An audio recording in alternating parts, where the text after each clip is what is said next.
Hello everyone and welcome to the more essential ender chest video. This is a follow-up to the essential ender chest video. If you haven't seen that, I highly recommend you check it out because otherwise you'll be a little bit confused as to what exactly it is that I'm talking about.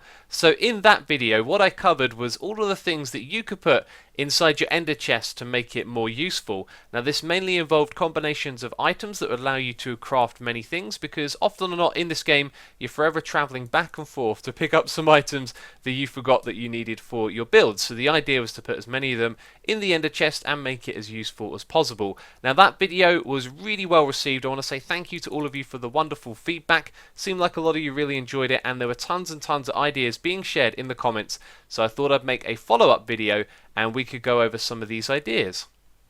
We're going to start off with some revisions to the ideas discussed in the previous video. First of all, we've got bookshelves. Now you can craft these with 3 books and 6 pieces of wood, and then when you break the bookshelf you only get the 3 books back. So if you're happy sacrificing some wood, you could swap these books over for bookshelves and then you'd be storing 3 times the amount in your ender chest. The next one here is slime blocks. This is pretty much the same deal. You can craft 9 slimes into a slime block, so you can store 9 times the amount if you swap them over like so.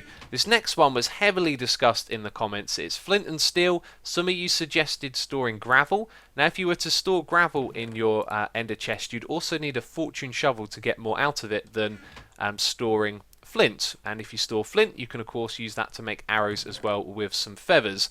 Now I personally wouldn't recommend storing gravel in the ender chest. I think it's a little bit of a waste. I wouldn't even recommend storing flint and steel in your ender chest, because you should probably always keep one of these in your inventory in case you ever get into a sticky situation. Now if you don't, you're stuck in the nether or the overworld and you need a flint and steel to light a portal. The gravel is really common in the overworld. You can also find it in the nether as well, and so with some iron in your ender chest should be pretty easy to make a flint and steel. So I personally feel like that would be a waste of a space, so I'm recommending not to put that in your ender chest. Now this next one is the bed. Many of you suggested this. This is actually already craftable. It's just a little bit of an oversight because you can make wood and then you can use the string to craft a wall, and with those two you can of course make a bed. Now the bed is extremely useful. You can use it to set your spawn. You can change the time from night to day, and so it's a really good item probably to just have in the ender chest if you're going traveling. If not, and you happen to need one, you can grow some trees and yeah, craft one if you needed to. This next one is the blaze rod. Now this is going to be more useful in 1.9 because you need it to brew potions. So as a fuel source in here I suggested blocks of coal. You can use that to make torches. As an alternative you could use blaze rods, as they now have another use, which is potions. So if you know you're going to be brewing potions, might be a good idea to store some of those in as it goes. And this last one here is the fortune pick. So many of you mentioned this. I kind of felt like it went without saying, and I did mention it a little bit, but not a lot of people picked up on it. Yes, it would be a really good idea to store a fortune pick in your ender chest, and I didn't put one in myself. It was a bit of a silly oversight. So if you're going to store some ores, or even if you're going mining or something like that, it's always a good idea to have fortune available so you can make the most of that. Now fortune doesn't affect the amount of XP that you get, but of course you will get more items from your ores. Now we can move on to the unique ideas for this video, and this first one I think is absolutely brilliant. It is a book and quill. You might be wondering, why is that a good idea? Because you can use it to keep notes. Let's say you go exploring, you find something really cool. Maybe it's a dungeon spawner underground and you want to make a farm out of it. Then you can simply write in the coordinates and store it in your ender chest. So you can pop that in there. Then later on, you want to find what the coordinates are, just pull it back out, and you can store page after page and notes in here. Now you've got to make sure that you don't sign it. If you accidentally click on sign, you do then have to type and click again, so a little bit of a fallback there. You can click cancel and click done. So a really great suggestion, one I think is a great idea to put in your ender chest.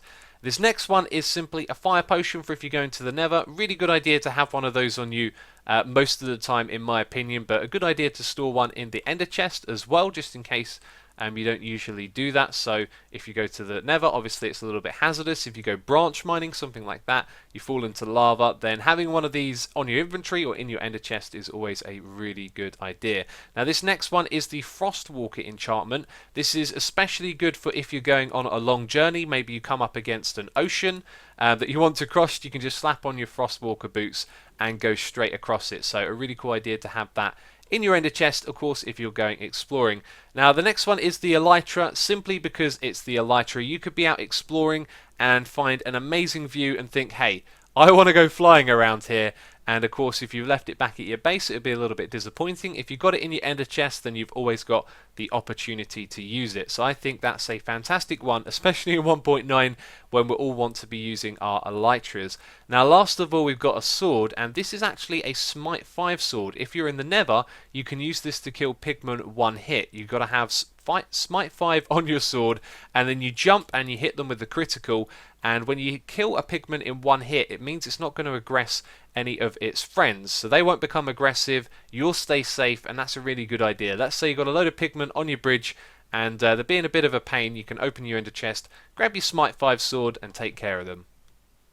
So last of all, we have some ideas that are definitely interesting, but I wouldn't call them essential. These are just a few more things I wanted to mention and put in this video. So the first one is beacons.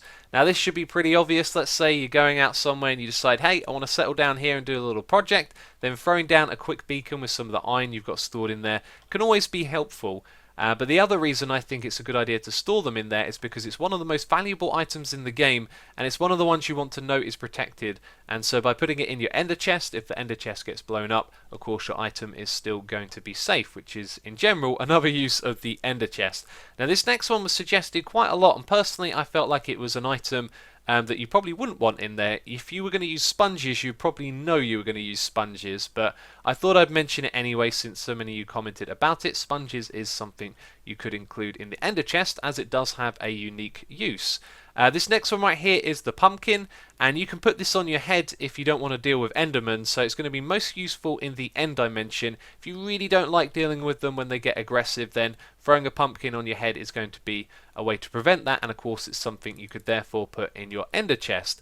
And last of all, we've got a really interesting trick right here. If you include a lily pad in your ender chest, it can be useful when you go exploring, and it's pretty much only for exploring as well. Let's say you're going across a really large ocean and there's no blocks around, you'd have to swim to the bottom of the ocean to place down your ender chest. Then having a lily pad available, you can throw it down on top of the water, put the ender chest on top of it, and then you get access to it, which is a really cool little trick.